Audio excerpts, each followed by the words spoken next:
But the question I wanted to ask, which I think most people would do, is I know you've spoken about, oh, we just sort of made those decisions, but this would have come with quite a lot of fear and also a lot of unknown. So you sold your business. Okay, you've made a bit of money, but it's like the end of a relationship, isn't it? It's quite scary knowing what the next journey is or in that. So how do you guys deal with kind of that fear of making these decisions?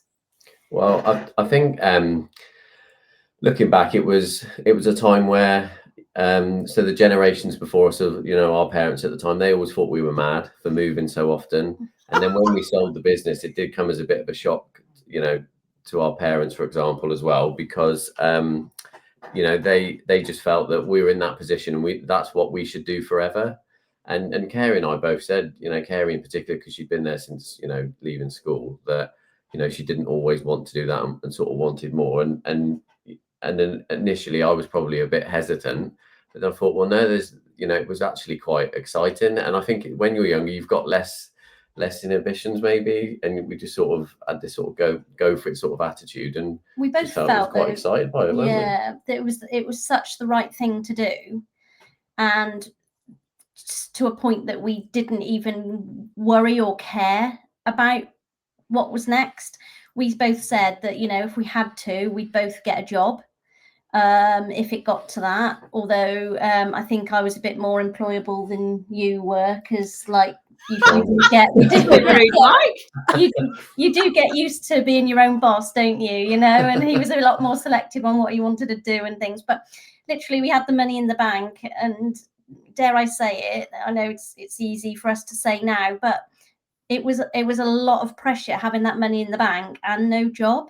That was probably one of the worst parts of it. It sounds ridiculous, but it was almost like, right, okay, well, I suppose I can imagine it'd be a bit like when we come to retire and you wonder if your pension pot is going to be enough to see you through however many years you need it to, because we didn't really know what we wanted to invest in. We didn't know if we were going to get jobs, and having it just sat there in a bank was, like I say, quite stressful in itself. I think we both matured as people and sort of grew up quite a lot, really, because it was, I felt, a lot of responsibility. And we were quite sensible looking back. We both had quite expensive cars at the time. We shelved those. I remember, the kids were like, what are we doing? We cancelled Sky TV, all of the unnecessary sort of outgoings that we had, because although we had this pot there, we knew that without any sort of income, no cash flow effectively, we needed to sort of, we needed to have a strategy again. So without that in place, we did do all of those things, which a lot of people would probably think, if you'd come into an amount of money, perhaps like that, the first thing you would be doing is going and buying expensive cars and all these other bits and pieces. But I think we were actually a little bit daunted, a bit scared by it, and that made us sort of, like I say, grow up, I think, as well, and mature. I think that's so, and something that I see a lot. So I came from a position of no money when I came into property. And then every time I come to the stage where I've got money, I actually feel quite uncomfortable about it.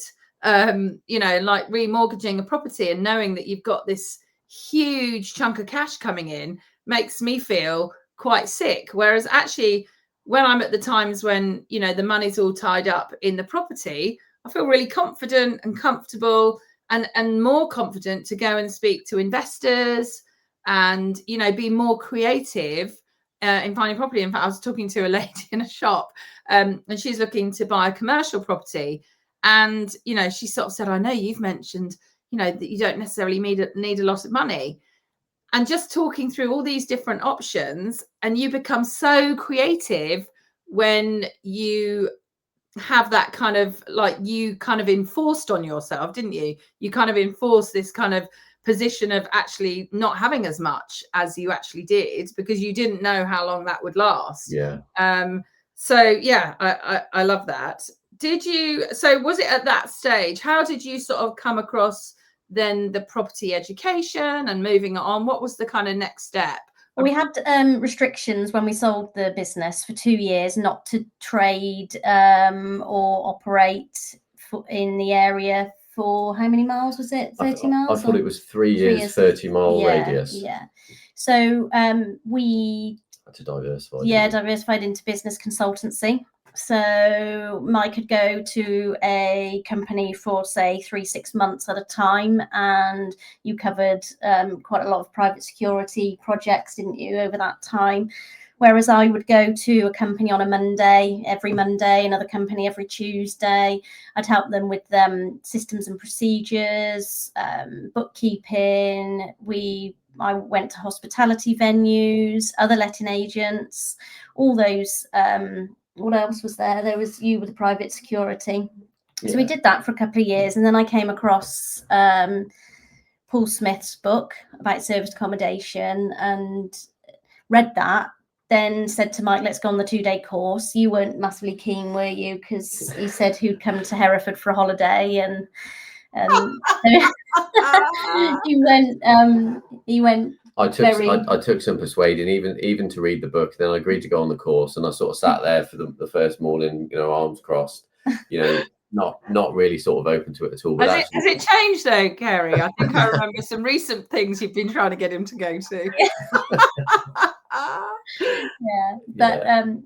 So he had his eyes open, didn't you? And nobody was doing it in Hereford, so we liked that side of things really.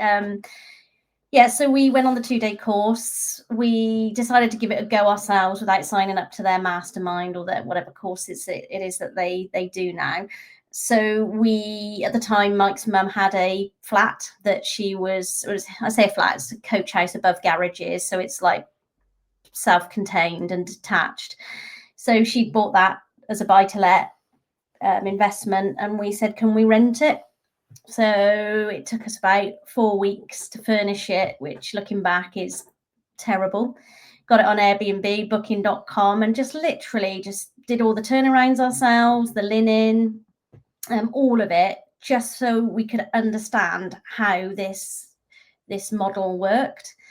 And then just went from there, really. Can I just ask you about that? Because I think that's like really key.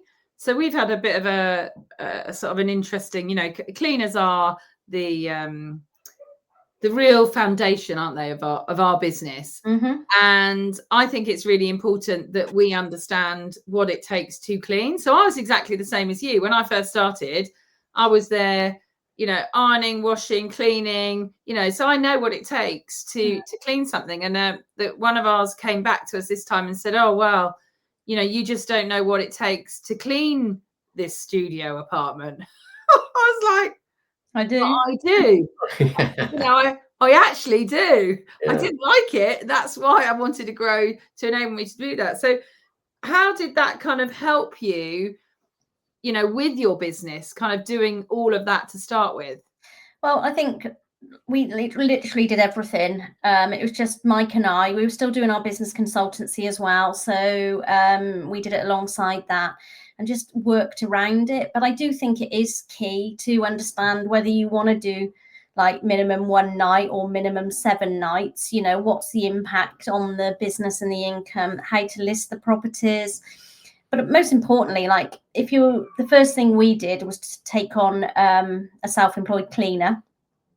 And I think what was important, for us was to know that property would only take 2 hours maximum to clean. We knew exactly what equipment she needed. And we literally went in and we could show her exactly how we used to do things to get our 5-star reviews or our 10 out of 10s on booking.com. And she just replicated it. And then as time went on, we did a second one. And we said to the cleaner, okay, well, you concentrate on the first one and we'll do the second one. And it was only those 2 that we did fully ourselves to begin with, because by then we had the experience and the knowledge on what we had to do to take on a third and a fourth one. So we took on 5 rent-to-rents from our old clients of the letting agencies. They heard what we were doing and said, I've got a property empty, do you want it? So we managed to get the time down on how long it took to furnish and equip to about a week.